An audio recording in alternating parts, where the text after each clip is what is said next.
Really did. It kind of gave me... Hey, guys. Welcome to Visual Radio. What's up? How you guys doing? Great to have you on. Great. Oh, I know. You look like off TV for 20 minutes and now back.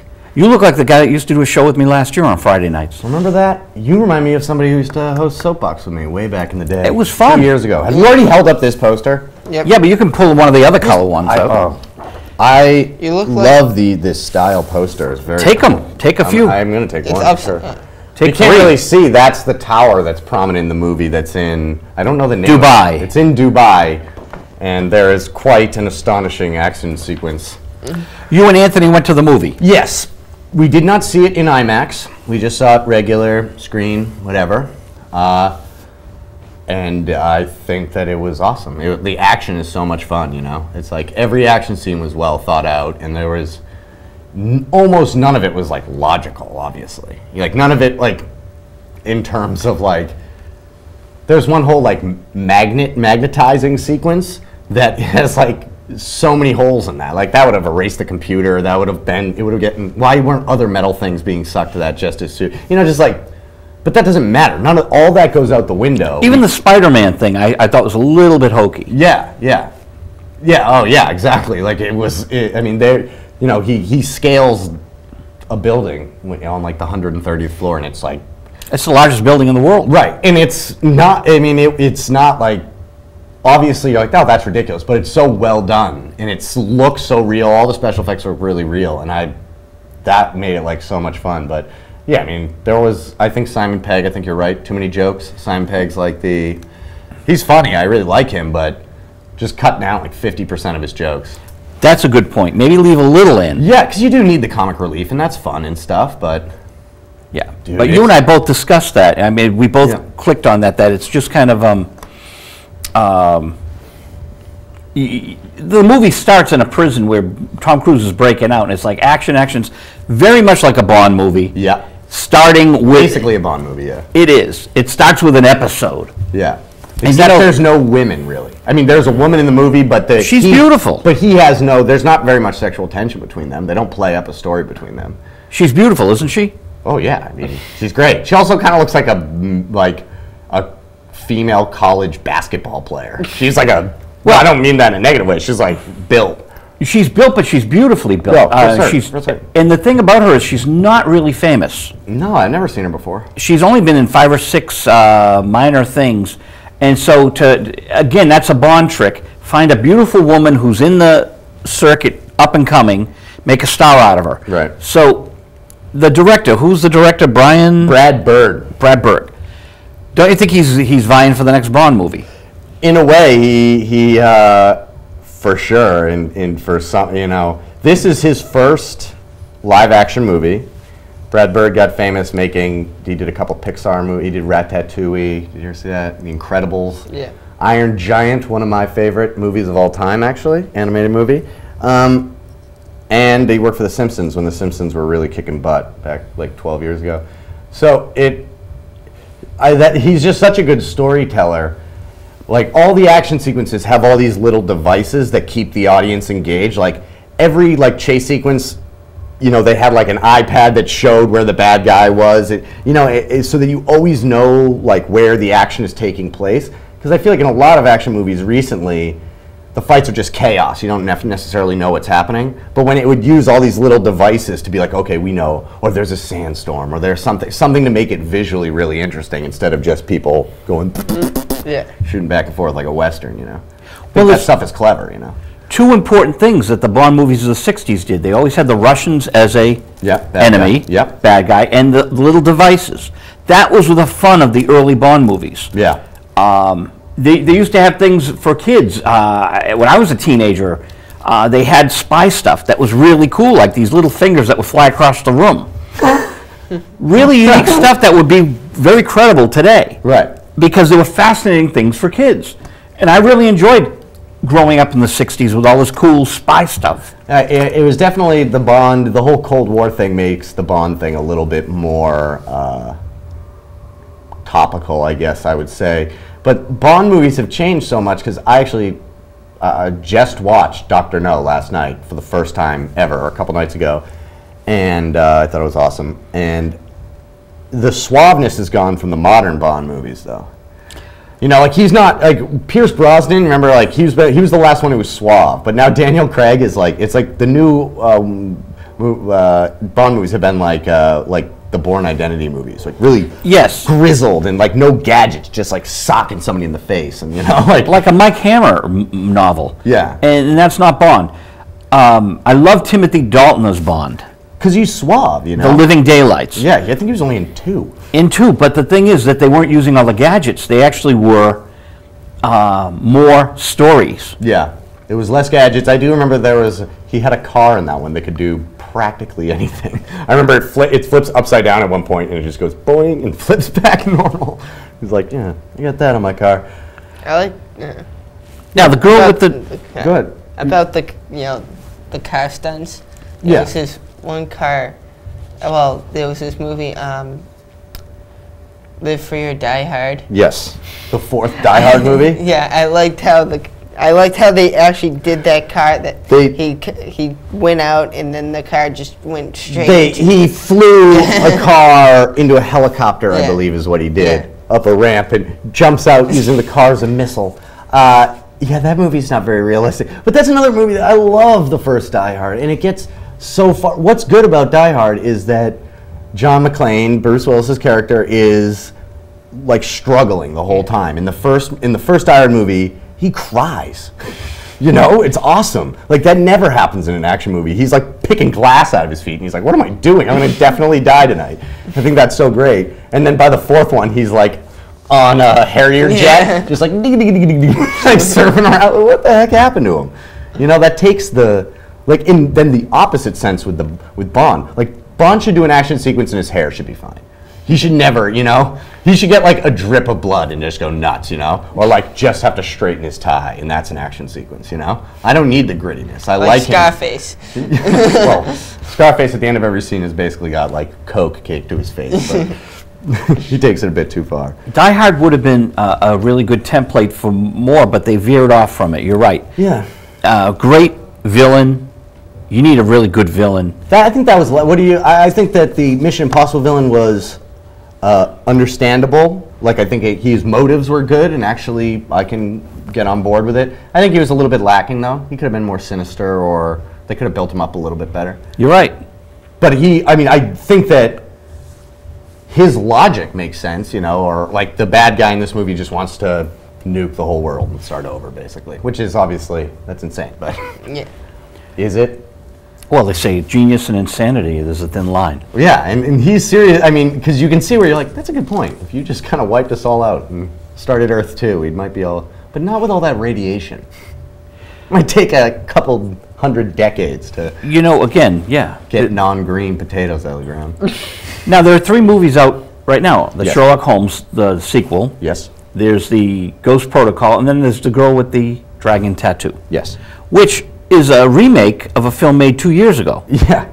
Is that outrageous? Well, it's because it never, the books were so popular, and then the movie was made by a Scandinavian director. I believe it was Finnish or Swedish director, and they just weren't popular. They tried to get them to go here, and they got like limited release in art houses, and nobody, I guess, I don't know if they're good or bad. I don't know if they're well. Well, they were very popular over there. I'm sure they're really, and I think maybe no star power, no advertising and stuff. Maybe all because we were planning all along. Maybe the books were already. Yeah, I have no idea, but I don't know why the first incarnation. They made all 3 of them too. I don't know why they aren't, but more popular. Maybe they were extremely popular in Europe, but dubbed.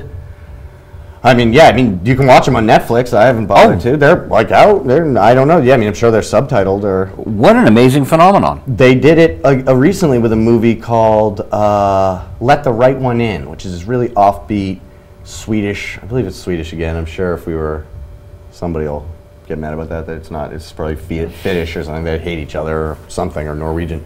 Anyway, really great. No stars. Just a great vampire horror movie, very subtle and everything. And then it was really, really popular internationally and even got some credibility over here and stuff. People liked it. So they just remade it last year called Let Me In or something. And it did terrible. And it was like they took all like the meat out of the movie. You know, they kind of like made Americanized it, released it. It didn't work. I don't think that works very much. What do you? I mean, but how? What did you think? You've seen? Are you allowed to say anything? Oh yeah, I can. The embargo's off, so we can talk about the. It's 2 hours and 40 minutes, yeah. And the original title was "Men," the man who hates men who hate women. So it's about misogyny. Yeah. Okay. And there are some really. It's not for children. Definitely 18 plus. Okay. For violence or sexual content? Rape, grisly rape, a couple of grisly rapes. Jeez. Yeah, very heavy movie. So intense, okay. And this guy did Panic Room. Yep. And so if you remember, Panic Room had a very greenish tint to it, dark. This movie has beautiful landscapes that are all dark. Yeah. In great contrast to Ghost Protocol, which is glittering and beautiful and stunning. Yeah. Ghost Protocol being like the most pinnacle Hollywood type action movie you can get. You're just filling all the cups of what makes a big blockbuster action movie, you know, in every way. But you're saying, so this is like murkier and less accessible. And Christopher Plummer is very much like his character, Arthur Case, a little bit more benevolent than the movie he was in with Jodie Foster, which Jodie and I discussed, Inside Man. Right. Okay, so Arthur Case did business with the Nazis.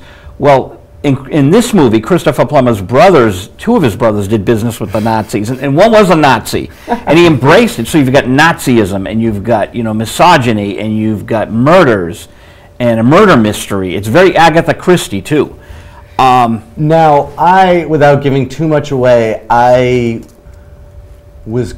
curious about how. I'm trying to think of how to phrase this. How much of a macho guy is Daniel Craig playing? Is he like a kind of superhero character, or is he like gray? You know what I mean? Well, what's interesting is at the beginning of the movie, he's sued for libel and he loses. Unlike me, who was sued for libel and I won. So it's the exact opposite of your life right now. The night before I found out I won the case, I'm watching this movie. How do you think I'm feeling? He loses for $600 grand. I won, and now they have to pay me. But but he loses $600 grand in his credibility. And what is his profession? Is he he's a journalist. He's a journalist. I thought he was a private eye or something. He's a journalist. He's a journalist, and he and his girlfriend, who's not his wife, run the magazine. So he's a bit frisky, Daniel Craig, in this, but he is kind of like a Sherlock Holmes, borderline Bond, okay? Mm-hmm. And so you got these three movies. That's what I'm saying. He's very Sherlock Holmes in this. He's a sleuth. Yeah, sleuth, plus the action and international intrigue of... And you learn at the very beginning that the girl with the dragon tattoo is a computer hacker, like Neo. She's very effective, and she knows everything about everyone. And she doesn't mind fracturing a few laws. So, and there's reasons why. And they get very involved in each of the characters' personalities and their background. So they're brilliant in how they they get you to feel empathy for a lot of the characters. There's too many characters in the movie, intentionally. Yeah. Like there's so many suspects, you don't know who did the murder. That's nice. That keeps you guessing, you know. If in a 2.5 hour plus movie, you're going to want that, you know. I figured out two of the prime elements that they don't tell you about, but it didn't take away from the movie for me. Yeah. So, you know, everyone's going to guess, and some people are going to hit it, and some won't. Right. Okay. Maybe I've seen too many of these things, because I didn't know about the other movie or the book. But you will like it. You will like it. I do like the director a lot, and I think that especially since... in his past few movies, when he first started, I feel like he was a little ostentatious. He did like Seven and Fight Club. Both movies, like Fight Club is really, like, I like that movie, but it's a lot of style, you know? It's really hip, camera flying around, all different. The acting style is real hip, you know, like Brad Pitt, all suave and stuff. And I absolutely, when I was your age, Kevin, that movie came out, I saw it 3 times. Seven?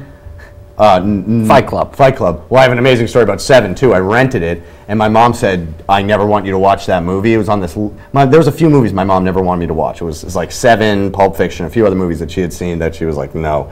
So we rented Seven, and I watched about up until Kevin Spacey enters the movie, which is he's like, that's like the third act, basically, when it's really starting to get intense. And my mom came home and saw that I was watching it, even though I tried to hide it. I tried to like change the channel, but it was too obvious.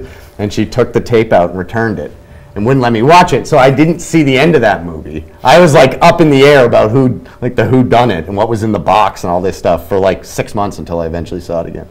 But Fight Club, I saw it 3 times in 1 week, twice in one weekend. I saw it on a Saturday night or a Friday night, and then Saturday afternoon I went again. I was like in love with Fight Club. And I still think it's a really good movie, but he has matured greatly as a director, especially with Social Network, and because he doesn't let his style, or at least especially in Social Network, the style doesn't get in the way of the storytelling. In his style, in a sense, is that darker kind of atmosphere and like a brooding atmosphere to his movies, you know. But the film is very violent, and along with the darkness is violence. Like Panic Room had violence. I mean, these are very violent movies. Yeah, people get hurt. Violence pretty realistically too, usually. Yeah, you know, and so like, like, oh god. Yeah, well, Panic Room, where the guy's hand gets caught in the door. I mean, that's grisly. Yeah, you know, and somebody gets shot in the head in that movie, and it looks so real. It's like, oh my god. Did they like shoot that actor? This movie cost $1 billion. So he murdered somebody. Jodie Foster's daughter in the Panic Room, you know, not getting her insulin or whatever it is. You know? Yeah, you know who that is? That is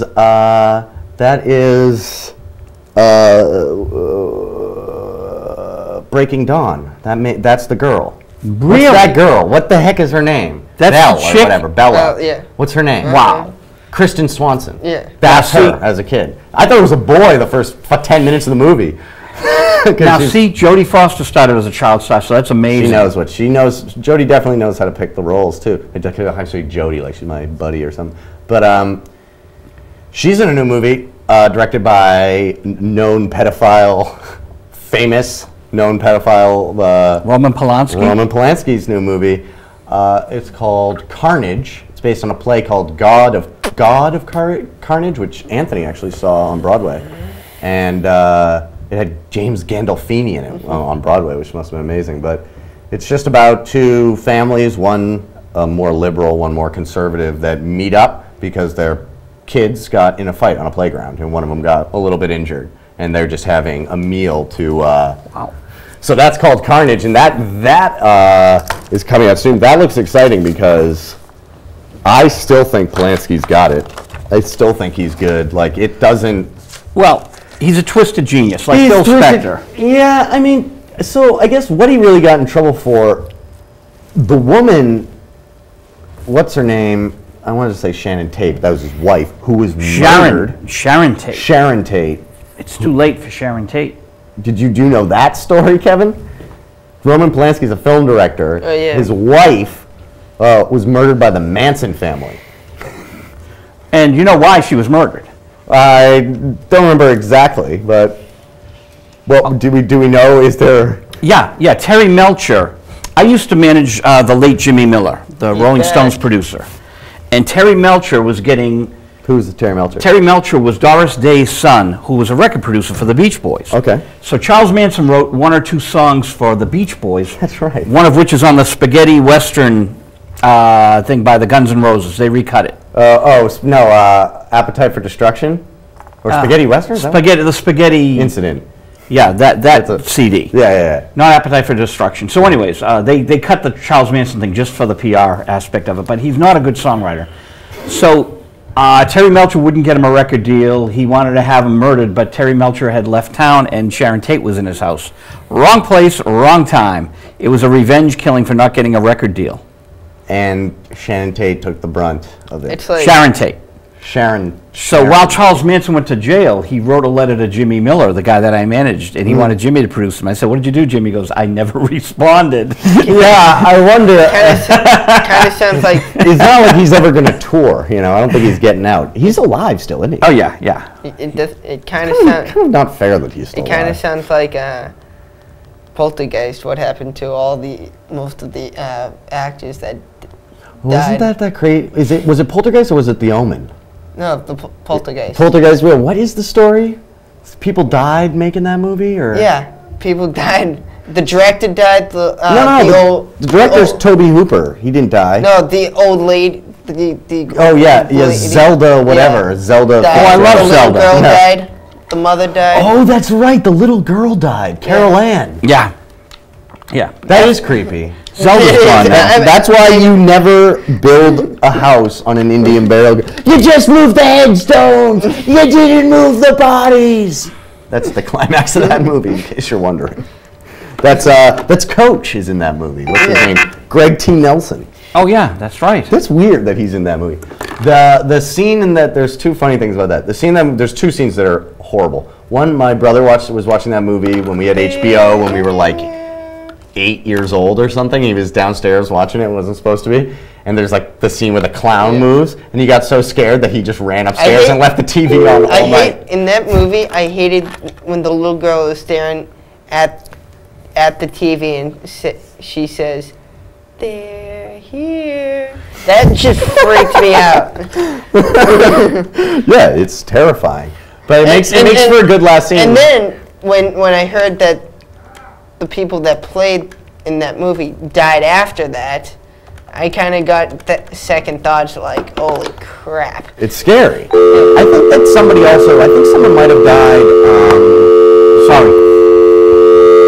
Oh, calling Frank? Yeah. I think that somebody died right after on the set of The Onion. Someone died like on the set. Like there was an accident on the set and someone died during that stunt where the guy gets decapitated.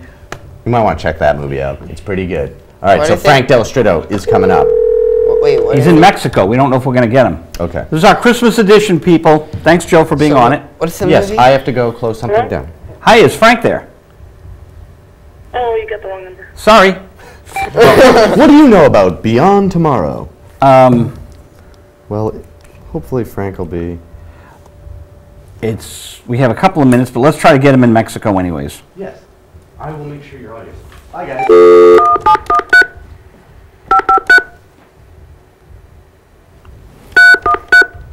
Jen, what are you doing for Christmas? What are you telling me? Oh, Voicemail box. I'm going to my aunt's Linda uncle's house. Della Street. Oh, okay. So Frank is in Mexico. We can't get him. So Beyond Tomorrow. What are you going to do for Christmas? I'm gonna go over my aunt's house and my uncle's house, and we're just gonna have, Saturday we're gonna have the 7 fishes. I really enjoy that. That's really good. That's yummy. And then on Sunday we're going to my uncle's house and having an Italian feast. Wow. Sounds like fun. Joe, sorry about that, man. I wanted you to be involved with the Delastrito thing, but he's not on. No, that's okay. I have to close down something. All right. Thank you for being on the show. Merry Christmas. Merry Christmas. And we've got 2.5 minutes left. And Beyond Tomorrow is a 1940 American fantasy film directed by A. Edward Sutherland. In it, a trio of ghosts try to help two young lovers who they knew when alive and first befriended on Christmas Eve. And a 2004 colorized version of the black and white film was produced by Legend Films, entitled Beyond Christmas. So this is the movie. We have the black and white version on tomorrow night, which is the eve of Christmas Eve. So you can watch Beyond Tomorrow. Anthony Gameri shows it. Now, what's interesting is it's directed by A. Edward Sutherland, but it's got Maria Uspenskaya, who was in The Wolfman. So we were going to talk to Frank Delastrito about that. That the woman from The Wolfman is in Beyond Tomorrow, the film. Frank is in Mexico. We can't wish him a Merry Christmas, but you know what, people? We got 1.5 minutes left here on Visual Radio Live. Next week is the last Visual Radio Live of 2011. We go into 2012. Otto Ludwig did the editing. Release date, May 10th, 1940, which was 14 years before I was born. 84 minutes long. Lester White did the cinematography. I just love how these old films survive. Do you watch old films? I watch a couple, like the old, I actually, not to mention, to date, how can I describe it? 2 days before today. Today, 2 days ago. Sorry. I watched the old Scrooge. Oh, The actual Scrooge. from 1935 or later? Later. And it was pretty good. I enjoyed it. And I watched, you know, the old Rudolph and Frosty and all that. It's that time of year. Yeah. Well, thank you, Kevin, for all your help in No 2011 with the show. Yeah. We appreciate it. Joe LaRocca, it was great to have you back on tonight.